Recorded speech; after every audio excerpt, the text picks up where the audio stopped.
Hello everyone, I'm Nigesh from Team Clet Prep. Welcome to the series of Quant Magic. Now, in continuation to the previous videos where we have been discussing various concepts of ratios, in this video we will be looking at few properties of ratio. Okay, so first let's start with understanding what happens when we add or we multiply or divide certain numbers or some numbers in ratios. Okay, let me just start with an example. For example, I said that there is a ratio 2 by 3. Okay, and I multiplied both numerator and denominator by 2. Now think about it. Will this change? Will the ratio change? Answer is no. Why? Because this 2 and 2 will get cancelled and your ratio will be same. Right? Very simple thing. For example, there is a ratio 1 by 2.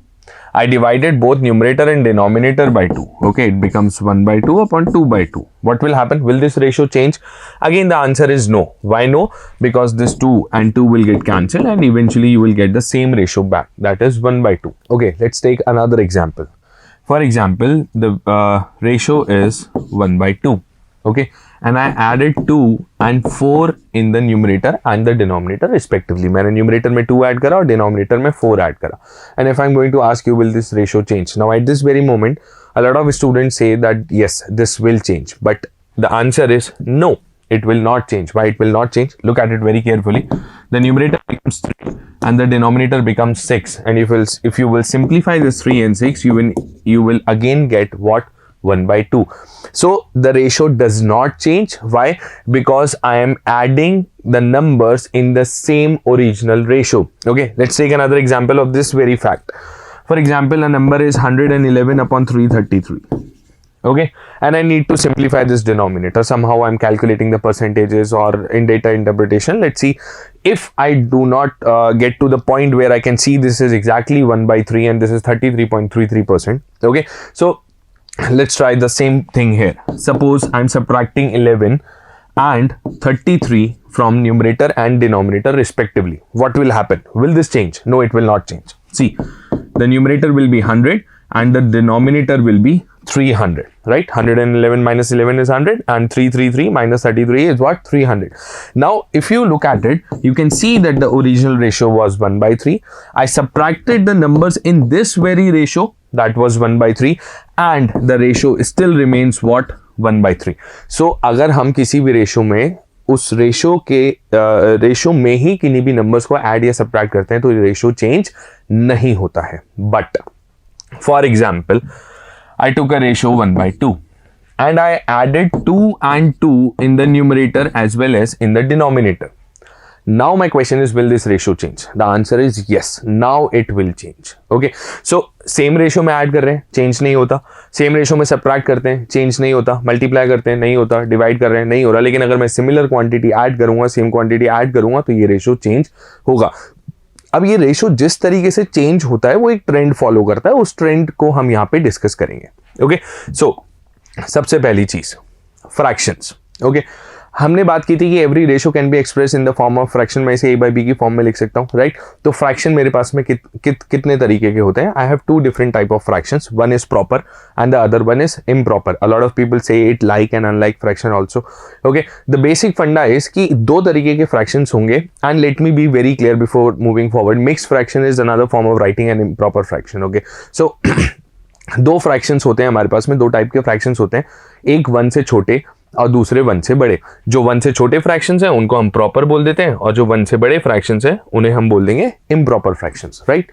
Now let's understand what happens when I add same quantities in numerator and denominator in each of these type of fractions. Okay, let me start with a proper fraction.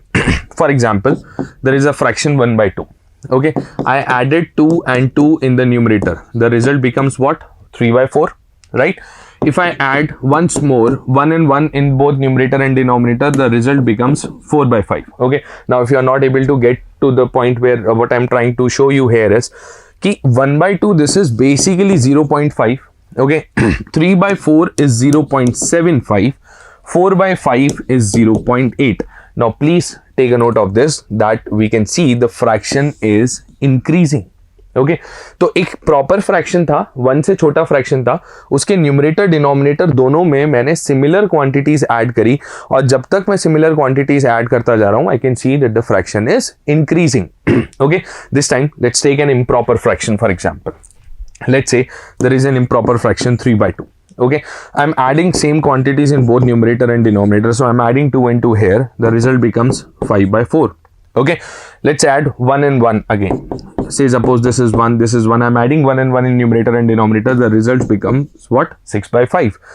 अगर मैं 3/2 को simplify करता हूँ तो I can see that this is 1.5. 5/4 is what?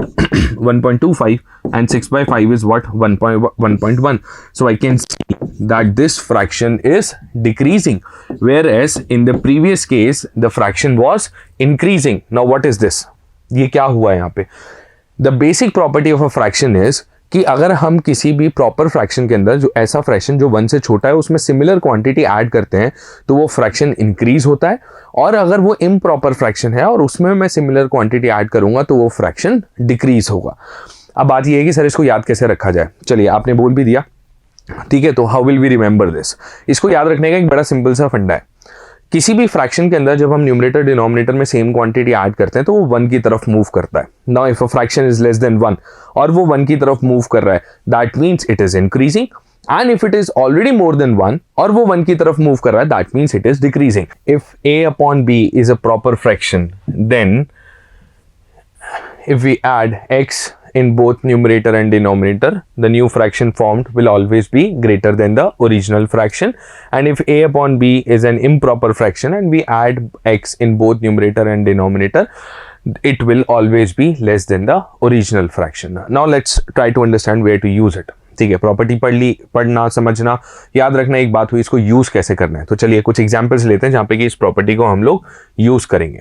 Okay now the first example it can be use for fraction comparison. कई बार हमारे पास इस तरीके के सिंपल से क्वेश्चन आते हैं जहां पे कि हमें 4 ऑप्शंस दिए गए हैं और मुझे बोला गया है कि I need to compare these and find the largest fraction among these. Okay now जैसे ही इन ऑप्शंस को हम देखते हैं सबसे पहला ध्यान जो हमारा जाता है वो तो जाता है 96/106 और 92/102 पे. ठीक है, and we start cancelling them out. हम इसको 2 से और 4 से कैंसिल करना शुरू कर देते हैं. ठीक है, if possible, right. So cancel नहीं करना है आपको, यहां पे सिर्फ इतना सा ध्यान देना है कि ये जो फ्रैक्शंस हैं ये सारे के सारे या चारों के चारों फ्रैक्शंस क्या हैं?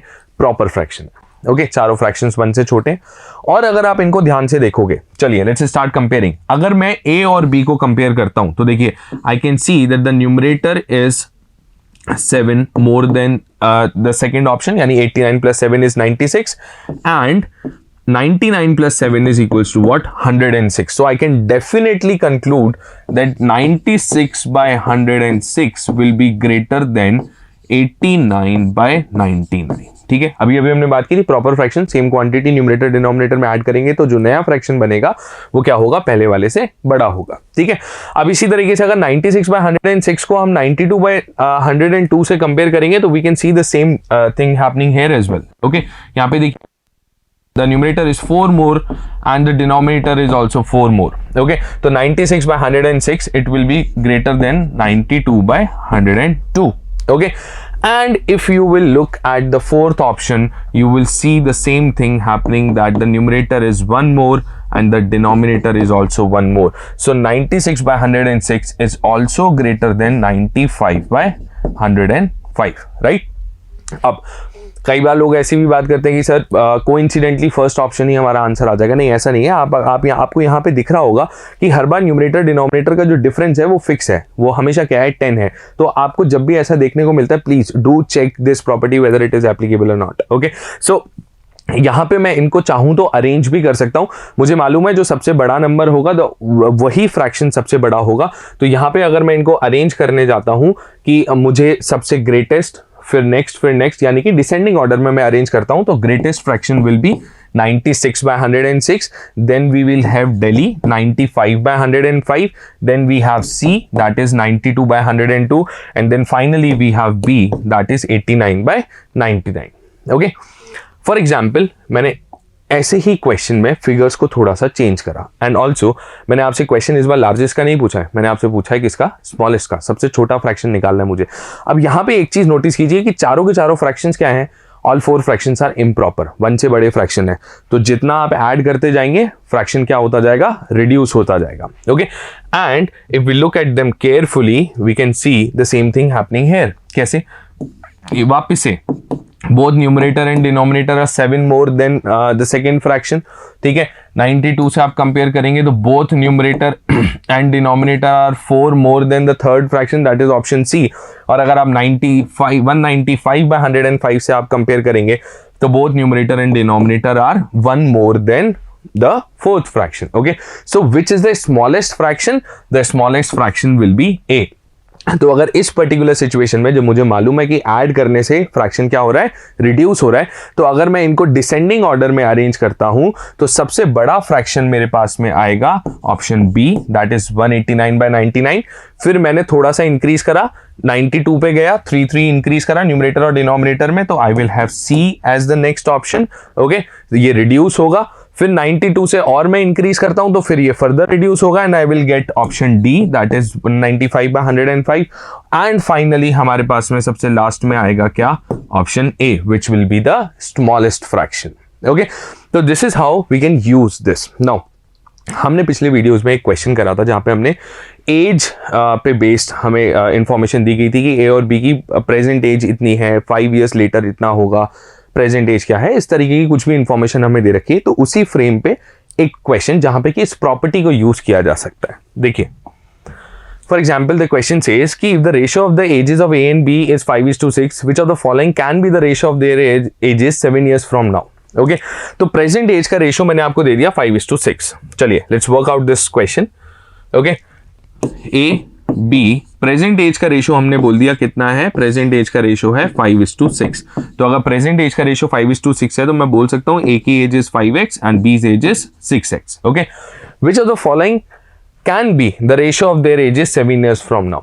आपसे ये नहीं पूछा कि कौन सा इनकी एज का रेशियो होगा, क्योंकि अगर मैं ये पूछता हूं कि इनकी एज का रेशियो क्या होगा 7 साल बाद में, तो एज का रेशियो होगा 5x + 7 एंड 6x + 7. दोनों की एज 7 से इंक्रीज हो जाएगी, राइट.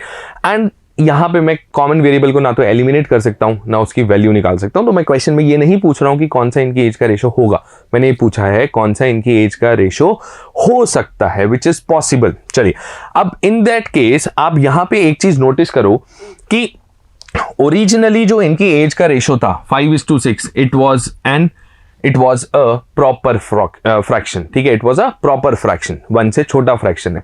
तो जब मैंने इसको x से यहां पे मल्टीप्लाई करा, न्यूमरेटर डिनोमिनेटर में चेंज नहीं होगा, कट जाएगा. लेकिन जैसे ही मैं न्यूमरेटर डिनोमिनेटर में 7 ऐड कर देता हूं, मुझे ये रियलाइज होता है कि this new fraction formed will always be greater than the original fraction. यानी ये जो भी इनकी एज का रेशियो होगा ये होगा तो 5/6 से बड़ा.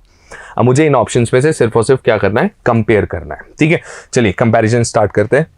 मैंने 5/6 को कंपेयर करा. अब यहाँ पे जब नंबर्स छोटे होते हैं प्रोडक्ट निकालना बहुत ईजी है, तो कंपेयर करने का भी एक बहुत सिंपल सा तरीका है. अब इसको क्रॉस मल्टीप्लाई कर दो. ओके, देखते हैं कौन सा फ्रैक्शन बड़ा आता है. 5 × 3 इज 15, 6 × 2 इज 12. कौन सा नंबर बड़ा है, 15 बड़ा है. That means 5/6 is greater then 2/3. तो 5/6 अगर 2/3 से बड़ा है तो क्या 2/3 इनकी एज का रेशियो हो सकता है? Answer is no. ठीक है, next second fraction is 1/2. Again 5/6 1/2. हाँ, हमें मालूम है 1/2 is 0.5, 5/6 is 0.83 and so on. ठीक है, हम कर सकते हैं, but we are trying to learn to compare these fractions as well. Okay, तो यहाँ पे जब मैं इसको दोबारा से क्रॉस मल्टीप्लाई करूंगा तो आई राइट 10. ठीक है, 5 × 2 is 10 and this is equals to what, 6. Now which is a greater number? 10 is greater than 6, so 5/2 is greater than 1/2. अगर 5/6 1/2 से बड़ा है तो क्या इसकी एज का रेशियो हो सकता है? नहीं. अब कई बार जब इस प्रॉपर्टी को हम ध्यान रखते हैं और इस पे बेस इस तरीके का क्वेश्चन करते हैं तो एक बहुत कॉमन सी मिस्टेक है जो हमसे हो जाती है कि हम कंपेयर करते वक्त में 5/6 और 6/5 को कंपेयर करते हैं, बोलते हैं this is 25, this is 36 and obviously 36 is greater than 25. तो सर फ्रैक्शन बड़ा है, the fraction is more than 5/6. हाँ, ये बात बिल्कुल ठीक है. Then the answer should be option C. But take a note, take a pause and try to understand this कि सी इसका आंसर नहीं होगा. क्यों नहीं होगा? आप सोच के देखिए, जो नंबर, जो फ्रैक्शन 1 से छोटा है, इसका मतलब है उसका न्यूमरेटर डिनोमिनेटर से कम है. ओके, अब आप उसमें न्यूमरेटर डिनोमिनेटर में चाहे से सेम क्वांटिटी ऐड करते जाइए, लेकिन वो डिफरेंस तो हमेशा मेंटेन ही रहेगा. क्योंकि हम तो ऊपर नीचे दोनों जगह पे सिमिलर क्वांटिटी ऐड कर रहे हैं, तो वो डिफरेंस तो खत्म नहीं होगा। तो ये फ्रैक्शन कभी भी इंक्रीज, चाहे ये कितना भी 1 के नजदीक चला जाए, चाहे ये कितना भी इंक्रीज हो जाए, क्या ये 1 या उसको क्रॉस कर पाएगा? नहीं, ये रहेगा तो हमेशा 1 से छोटा। तो हमेशा ध्यान रखना, अगर प्रॉपर फ्रैक्शन दे रखा है तो आप उसको सेम नंबर ऐड करते हुए न्यूमरेटर डिनोमिनेटर में आप इसे 1 या 1 से ज्यादा फ्रैक्शन नहीं बना सकते हो। It will be more than 5/6 in this context, but it will definitely be less than 1। और जबकि 6/5 क्या है? 6/5 एक 1 से बड़ा फ्रैक्शन है, it is an improper fraction. Okay, तो ये इनकी एज का रेशो नहीं हो सकता। Okay, right. Next answer, what is the correct answer? The correct answer will be what? None of these, right? So what is the correct answer to this? The answer is none of these. कौन सा इनकी as का ratio हो सकता है? इन तीनों fractions में से कोई भी इनकी एज का रेशो नहीं हो सकता।